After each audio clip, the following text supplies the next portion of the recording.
For USCFootball.com, I'm Keely Eure here with Dan Weber for instant analysis of USC's 28-14 loss to the Washington Huskies. Now, Dan, there's a lot to take away from this game. What stands out to me is USC's offense couldn't get it done in the red zone, and Matt Fink, 3 interceptions. Graham Harrell said when you have that many turnovers, it's really hard to win a game. But, Dan, what were your overall thoughts from the game? Well, I mean, Washington looked really well prepared. When you gave them a chance, they took advantage of it. 4 times in the red zone, 4 touchdowns. USC 3 times in the red zone, 1 touchdown. Turnovers, and turnovers that led to, the 89-yard touchdown. I mean, 2 plays before, 40-some seconds before, it looks like USC's going in to score. Yeah. And the next thing you know, Washington scoring going the other way. I mean, you just can't have the game turned around on you that quickly. You have to be more confident and competent in what you're trying to do on offense. And I think the shame of today is USC showed up and ran the ball. I mean, they ran all 3 running backs did some really good things out there. Still too inconsistent, too many busted plays. But when you get a game where you're running the ball that well, you ought to be able to force Washington to give you a little bit more in terms of how they were double covering Michael Pittman and all that. We saw one time they gave USC a shot and they hit a 44-yard touchdown pass to Michael. But USC just didn't have control of that game. Then they kind of lost their control of themselves a little bit and ended up with 8 penalties for 80 yards. That was not a good way, especially in the second half. I think they had a real chance, and they just didn't get it done.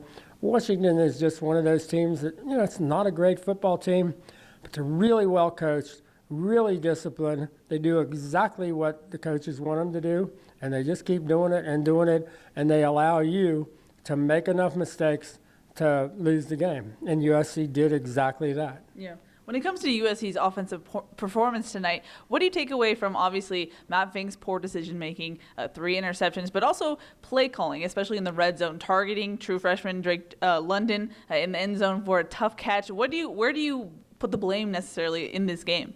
I mean, I think we were really impressed coming out of fall camp that they had done such a good job working the goal line stuff, and that they were really confident in terms of their passing game at the down close. And I thought it was interesting that, boy, they felt like they really could do whatever they wanted to do when they got close. Today, it looked more like last year, where it looked like, oh, now what are we going to call? I call it grab bagging, where you just try to, pull out a play and, man, I hope this works. It just didn't have that sense of, and, here's on a day when they're running it well. Although, they got into a situation where they're running it well, they get down close, and they don't run it well. And they get stopped. They get, a loss. And I think that's the thing that's stopping the run game is if you're going to run it and really depend on the run game, you have to be able to kind of run it play after play after play. If you're going to throw in, a really bad play, a play that loses yards every couple or 3 plays, that makes it really hard to run the ball because you just can't make up enough of those lost yards. Yeah. So they've got to get more consistent in the run game. You'd like to see them, we were talking about, well, what about the bye week coming up and all that? You'd like to see them come in there and really go physical and bust them to the point where they feel really confident in the run game, that they'll execute it play after play after play, that it's about USC and not who they're playing.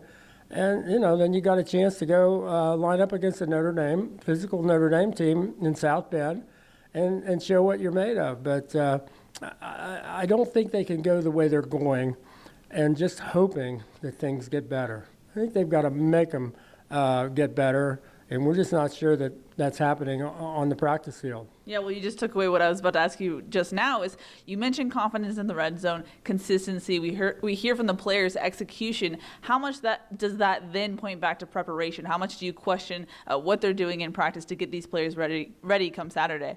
Yeah, I mean, I think this is a good contrast. I don't know that Washington doesn't have better players than USC. They did look like they were They knew exactly what they wanted to do, and they looked like they'd been prepared really well to do it. And whenever they got a chance, they did it, and good for them. I mean, that's what a big time, professional coaching staff does for a team. And it doesn't look like it's hard. Well, you have to give USC the fact this is the third quarterback. So there are some things. As much as you want Matt Fink to go through all his reads, that's hard to do. First, second game you're playing as a college starter. But I think that's the kind of thing that you have to make happen on the practice field. I don't think it happens by looking at the film. I don't think it happens by, coming up with, the plays that you're going to run and talking about what didn't go right. You have to really make it happen on the practice field under pressure. And I'm not sure that happens enough for this USC team to be ready to play a team that looks like it makes it happen on the practice field. Well, in that sense, what does it look like going forward? Like you mentioned, this team is 3-2 heading into the bye week. I know Clay Helton in his post-game presser talked about, hey, we will see this team again in the Pac-12 championship. But right now, what do you take away from this team? Because it looks like it's definitely at a fork in the road moment where this season can go one of two ways.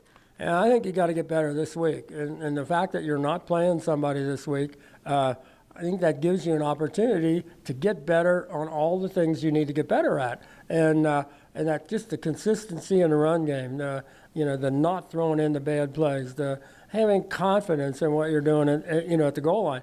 And I think, you would like to see him go back to, okay, this is an extended week of fall camp. We're going to play.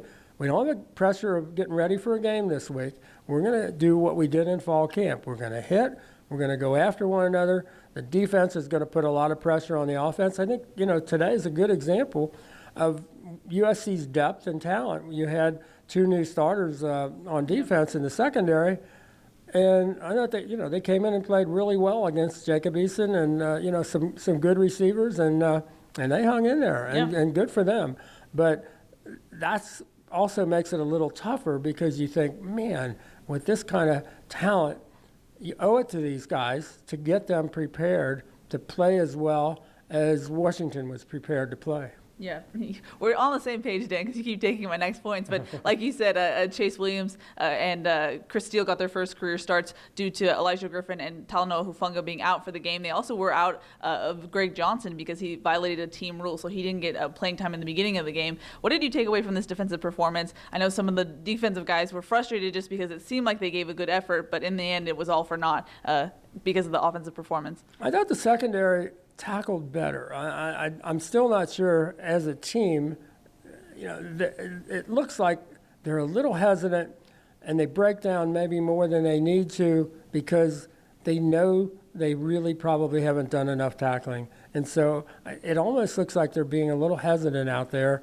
But I thought the secondary hung in there. I thought, they missed some tackles. There were times when they just couldn't get a receiver down, especially the big kid. The tight end, but I just thought I thought they were pretty decent considering how much shuffling's going on, there, which says some really good things about the talent of this team. Yeah. Now, what I'm hearing from you, Dan, throughout this whole video is it's about coaching, it's about preparation. If that's the case, it's halfway through the season. Where does this team go when you're having doubts about those two things? Well, when you got a bye week, maybe you can make it right. Maybe you can start to make it right. Maybe you can start to let them know this is what the really important stuff is. We need you to get up to game speed from the first play. We can't have you, it's still coming out of your stance and they're running a jet sweep and everybody's like, where'd that guy go? There were too much of that. But this team has the potential if they would have been as ready to play this game as Washington was, USC wins the game. Yeah. I think there's no doubt about that. They weren't. They weren't ready on the road at Brigham Young either. You just keep – and I'm not sure – you want to be upbeat and all that, but I'm not sure talking about a game that may or may not happen in December in Santa Clara is probably the best way to get ready for the next 7 games that you know are going to happen. And maybe, the best thing is to take care of those and let Santa Clara and the Pac-12 championship take care of itself. If you do that, maybe it will. But I'm not sure that talking about, and the USC players were echoing Clay, saying, we're going to play them again and we're going to get them in Santa Clara. And I don't disagree that if USC gets to Santa Clara, you could make the case that they probably ought to beat that team. Yeah. But, that would have meant that they were good enough to go to Arizona State and win, to go to Cal and win.